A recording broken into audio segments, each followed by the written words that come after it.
There are far too many sexual deviants in Miss Kobayashi's Dragon Maid, but among those deviants is some really good character building, and I think Alulu has some of the most potential in this season, which is no real surprise given that this is the new character seemingly of the season, at least in terms of the main cast, not including like maybe antagonists and things like that. And to see how she's the type of character who firmly regrets what she did, because it's easy to gloss over the fact that she was ready to destroy the world. If it wasn't for everything that happened a couple weeks back, like, game over. It would have been annihilation. But given the cute aesthetic, given the bubbly character personalities, it's easy to say, oh, she just casually almost destroyed the world, but it's a-okay, we're gonna forgive and forget given that she had a pretty shitty childhood. But I like how she's a character who's actively upset about that, and even when a character like Luko comes up and says, hey, I can rewind and make it so this never happened, not only does she not want to forget and not have what Kobayashi said to her not occur, she also wants to bear those sins. And that's a really interesting character trait in, I think, a series that normally you wouldn't see something like that occur. Most shows that have such a cute aesthetic and kind of design to them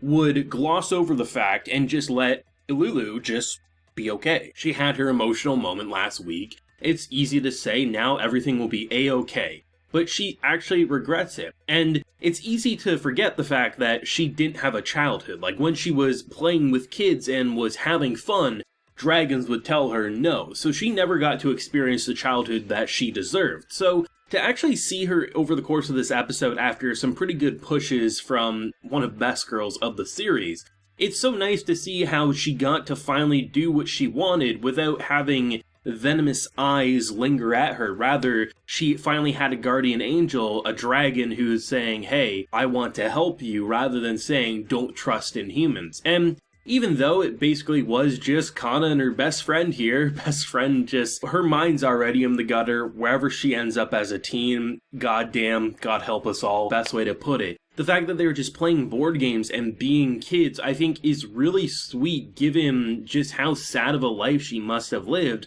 which caused her to be such a kind of angry person, right? And that's so great. An episode divided really into two sections. Alulu learning that it's okay to enjoy life and that even if she made mistakes, the best way to overcome and kind of like make amends is to enjoy life and do the thing that you always wanted to do. Be around humans and enjoy human company, rather than punishing yourself and not interacting with those who you wish you could play with. And the second portion being hobbies. And it's nice because I really like how Kobayashi herself in this episode says, I never would have been able to tell you this when you first moved in, Toru. But to see just how far they definitely have come, even if you haven't rewatched season 1 lately and you just, you watched season 1 when it aired or you watched it last year, whenever it was, it immediately reminds you where Kobayashi as well as Toru have gone over both of the seasons.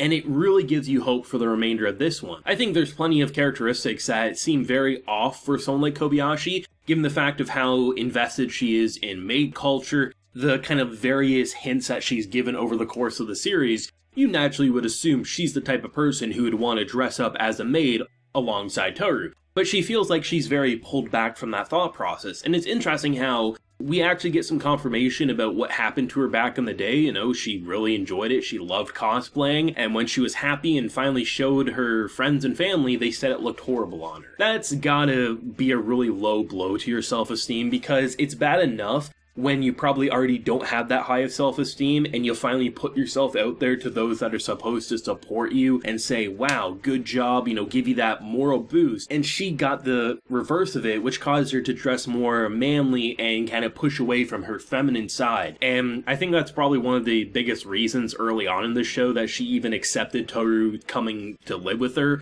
even though they made a drunken promise, the fact that Toru could live out what she always wanted to. I think, and the fact that she's always just so carefree about it, she thinks she's beautiful, so therefore she's the perfect one to be able to do what she never could. It almost feels like, in a weird way, sometimes how parents force their kind of like what they couldn't do themselves growing up onto their kids because they see them being able to do it, where she absolutely could do the same thing. And as like cliche and maybe even cringy as you could call it, that kind of like maid speech towards the end of like, them designing what she would wear. The fact that it's like, the outfit doesn't make the maid makes the outfit sort of a situation. Absolutely amazing, and just seeing the varied ideas, like some being like, I wasn't even really designing it for you. We get ancient Egyptian, and the fact that she put on Toru's. I mean, in more ways than one, Toru loved that, and it was just so nice to see how hobbies were explored, and even Toru herself, because she is ridiculously talented. From being able to shred on a guitar, make I think it was a bird statue out of wood, and probably cook as well if she wanted to do that, make some tasty sweets, but nothing challenges her, and because she has no passion for what she's trying to do, it's not a fun hobby. Kana walks along a little, painted path, and she pretends that if she falls over, she'll die. Toru takes it literally, so it's more of training for her rather than a fun hobby like two children, being like, don't step on the crack or you might break your mother's back sort of a situation. So to me, it's interesting to have a character who pretty much could do anything she wants, but doesn't have a hobby. And I really thought what was going to happen was maybe her and, Kobayashi might find something to do together. Maybe they'd start taking walks at night. Maybe, I don't know, get a pet. Who knows, right? I just felt like what they were building up and the way they were exploring it, given the fact that we focused on, the emotional side, even though there's tons of comedy, the emotional side of Alulu finally being able to be a kid again, Kobayashi embracing the maid outfit that she always wanted to wear, just felt to me like we're maybe building up to something a bit more serious, or at the very least emotional, and then in comes the idol fanatic, and I really was caught off guard in the best possible way. The fact that she's painted so many things, she made figures, she's singing horrible songs about licking and hugging and doing all these things, and the fact that these poor people were just like, please make it stop. Wow, I wasn't expecting that. And that's part of the charm of Miss Kobayashi's Dragon Maid, is that they can bait you in, thinking that it's going to be a little more sweet and heartwarming, and then in comes Toru, the bundle of chaotic sexual energy to make something like that occur. Karaoke session in the apartment. I'm surprised they didn't get a noise complaint, but given the fact that one of her neighbors is, I guess, really loud when she makes her sweets,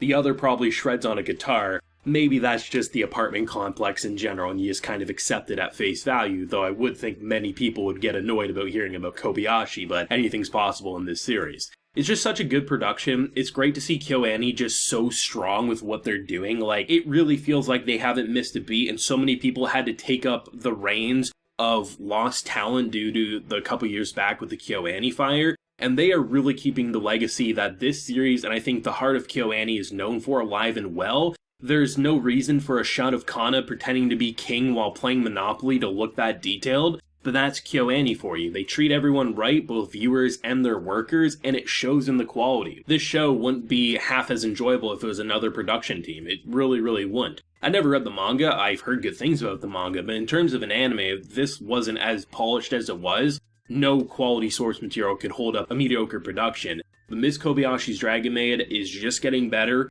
I firmly believe Season 2 will be even better than Season 1, and I think when you go back to do a binge of Season 1 and 2, you're going to see a lot of character development that you probably have forgotten about given the space between seasons. Let me know your thoughts and feelings down below. What did you think, and what was your personal favorite moment? For me personally, it had to be the Alulu content and how she's finally getting to be a kid, which is, I think, a really great character piece. But let me know yours down below. Drop a like to help promote the video and subscribe if you're new around here. So until next time, everyone, please take care and have a good one.